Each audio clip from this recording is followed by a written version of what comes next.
Shalom, selamat pagi Bapak Ibu Saudara yang dikasihi Tuhan Yesus Kristus. Selamat kita berjumpa kembali dalam renungan pada pagi hari ini. Kita bersyukur karena anugerah Tuhan, kasih karunia Tuhan Yesus yang selalu tersedia bagi kita. Kita semua ada dalam penyertaan Tuhan dan penyertaannya yang memampukan kita. Sebelum mendengarkan kebenaran firman Tuhan, mari kita berdoa. Bapa di sorga, Bapa dalam nama Tuhan Yesus Kristus, terima kasih kami mengucap syukur untuk segala berkat kemurahan-Mu. Tuhan sudah menolong kami dan kembali memberikan kami kesempatan di hari baru ini. Saat ini kami mau mendengar sabda firman-Mu. Urapi kami Roh Kudus supaya kami mengerti dan mentaati akan setiap kehendak-Mu. Dalam nama Tuhan Yesus kami berdoa. Haleluya. Amin. Saudara yang dikasih Tuhan, ayat firman Tuhan saat ini terdapat dalam 2 Timotius 3 ayat yang ke-16. Tertulis demikian.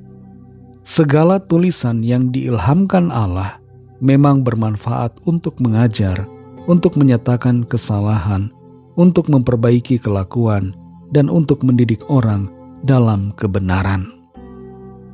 Saudara yang dikasih Tuhan, di tahun 303 Masehi, atau tahun 303 sesudah Kristus, seorang kaisar Roma bernama Kaisar Diokletianus menyuruh untuk membakar semua Alkitab, semua tulisan-tulisan, dan semua naskah ataupun perkamen Alkitab yang ada, dengan satu tujuan untuk mengakhiri kekristenan yang dianggap mengancam pemerintah Roma.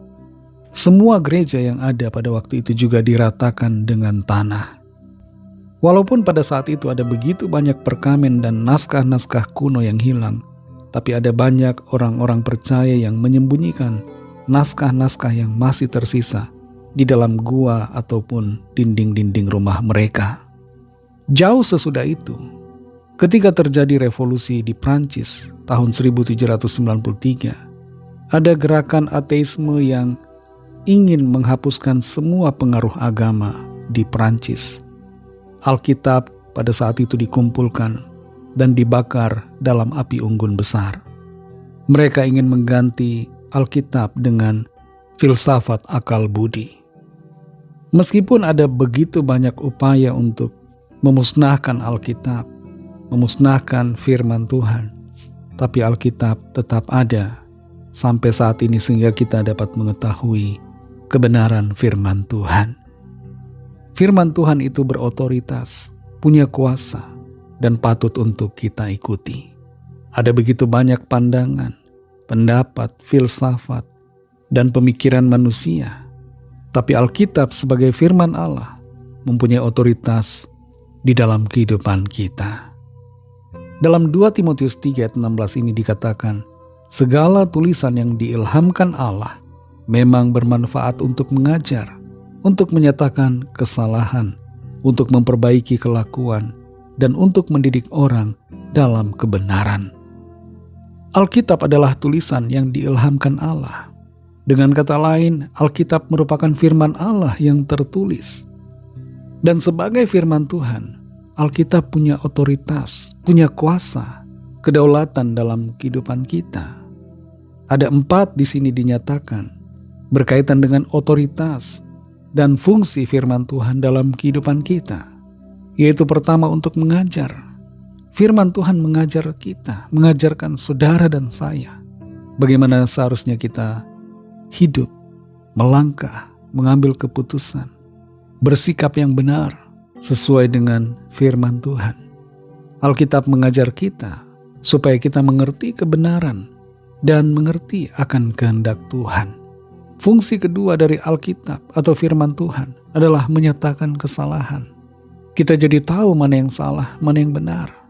Dan firman Tuhan menuntun kita supaya kita tidak menyimpang dari jalan-jalan Tuhan.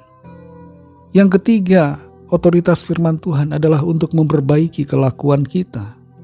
Ada banyak orang yang hidupnya dulu penuh dengan dosa, pelanggaran, kejahatan. Tapi ketika datang kepada Tuhan, diubahkan oleh kuasa firman Tuhan, sehingga oleh otoritas firman Tuhan, hidupnya berubah ke arah yang benar. Dan yang keempat, Otoritas firman Tuhan adalah untuk mendidik kita di dalam kebenaran. Seringkali di dalam dunia ini, benar jadi salah, salah jadi benar. Sehingga orang tidak tahu mana yang benar-benar benar, mana itu kebenaran. Tapi kalau kita melekat pada firman Tuhan, kalau kita membaca firman-Nya, maka firman Tuhan mempunyai otoritas untuk membuat kita mengerti mana yang benar, mana yang salah. Dan firman Tuhan mendidik kita untuk hidup dan berjalan di dalam kebenaran Allah. Saudara yang dikasihi Tuhan, tetaplah melekat pada firman Tuhan. Firman-Nya berkuasa dalam hidup kita. Tuhan Yesus Kristus adalah Sang Firman, dan Dia adalah Allah sendiri yang telah menjadi manusia karena kasih-Nya kepada kita. Ikutilah Tuhan Yesus Sang Firman, agar kita selalu ada dalam kebenaran dan mengalami anugerah keselamatan yang Dia janjikan. Mari kita berdoa. Terima kasih Tuhan Yesus, kami bersyukur untuk firman-Mu yang sudah kami dengar pada saat ini. Firman-Mu memberikan kami kekuatan, sukacita, pengertian, dan membimbing kami untuk selalu melekat kepada firman-Mu. Firman-Mu berkuasa, berotoritas dalam hidup kami, untuk membimbing kami dalam kebenaran, agar kami terhindar dari kesalahan dan dosa, supaya kami senantiasa hidup menyenangkan hati Tuhan. Firman-Mu memberikan kami hikmat dan pengertian, dan membuat kami mengerti jalan-jalan serta kehendak Tuhan. Terima kasih untuk firman-Mu Tuhan. Berkatilah kami di sepanjang hari ini dalam segala tugas aktivitas kami. Pimpin dan sertai kami, agar kami berkemenangan dan hidup kami senantiasa memuliakan nama Tuhan. Lawatlah setiap kami Tuhan yang sakit dan dalam pergumulan. Tilik dari tempat maha tinggi setiap permohonan doa yang disampaikan. Nyatakan kuasa pertolongan dan mujizat-Mu yang ajaib bagi setiap kami. Berikan kekuatan kepada yang lemah, semangat baru kepada yang berputus asa. Kami serahkan semua ke dalam tangan kasih-Mu. Dalam nama-Mu yang kudus, nama Tuhan Yesus Kristus, nama yang menyelamatkan, kami sudah berdoa dan mengucap syukur. Haleluya. Mari sama-sama kita berdoa, doa Bapa kami.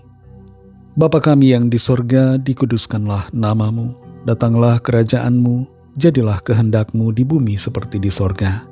Berikanlah kami pada hari ini makanan kami yang secukupnya, dan ampunilah kami akan kesalahan kami, seperti kami juga mengampuni orang yang bersalah kepada kami.